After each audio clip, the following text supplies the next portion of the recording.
Praise lord. దేవుని ప్రేమ కలిగిన నామమునకు మహిమ కలుగునుగాక. ప్రభువు పేరట మీ అందరికీ హృదయపూర్వక వందనాలు. ఈ ఉదయకాలము దేవుని వాక్యాన్ని విందాం. అపోస్తుల కార్యములు 12వ అధ్యాయము 5వ వచనము. పేతురు చెరసాలలో ఉంచబడెను.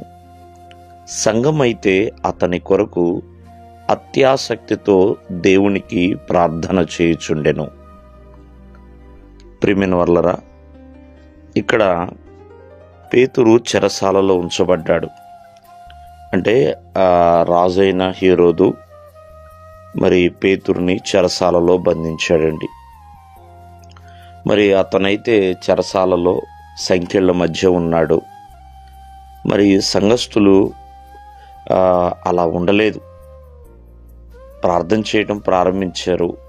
రాత్రంతా కూడా వాళ్ళు ప్రార్థిస్తూనే ఉన్నారు. వారి ప్రార్థన ఆసక్తి కాదు కానీ అత్యాసక్తితో ప్రార్థన చేస్తున్నారు.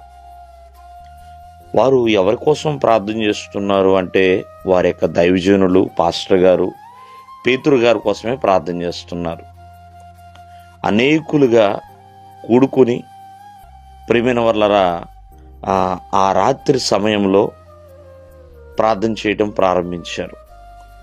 వారి యొక్క ప్రార్థన యొక్క ప్రతిఫలము మరి దేవుని దూత వచ్చింది, పేతురు గారిని విడిపించి రోడ్డు మీదకి తీసుకొచ్చేసింది, చెరసాల్లోంచి బయటికి తీసుకొచ్చిందండి.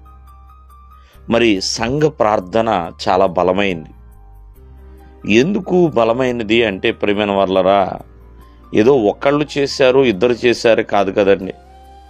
అనేకులుగా కూడి ప్రార్థన చేస్తున్నారు ఒకే విషయం కొరకు. దేవుడు ఆలకించక మానడండి. ప్రియమైన వర్లరా, సంఘము దేవునిది. దేవుడు తన రక్తాన్ని చిందించి సంఘమును కట్టి ఉన్నాడు. మరి అటువంటి సంఘము మొర్ర పెడుతున్నప్పుడు దేవుడు వినకుండా ఉంటాడండి. అందుకనే సంఘ ప్రార్థన బలమైనది, చాలా ఉన్నతమైనది. ఇక్కడ వీరందరూ కూడా ప్రియమైన వాళ్ళ పేతురు కోసం ప్రార్థన చేస్తే ఆ రాత్రే పేతురు హేరోదు చేతిలో నుండి, అలాగే తనకి కీడు చేసే వారి చేతిలో నుండి దేవుడు తప్పించాడండి. పేతురు గారిని తప్పించి ఆ రాత్రే ఆ యొక్క సంఘం మధ్యలోనికి వచ్చాడు, సంతోషించాడు.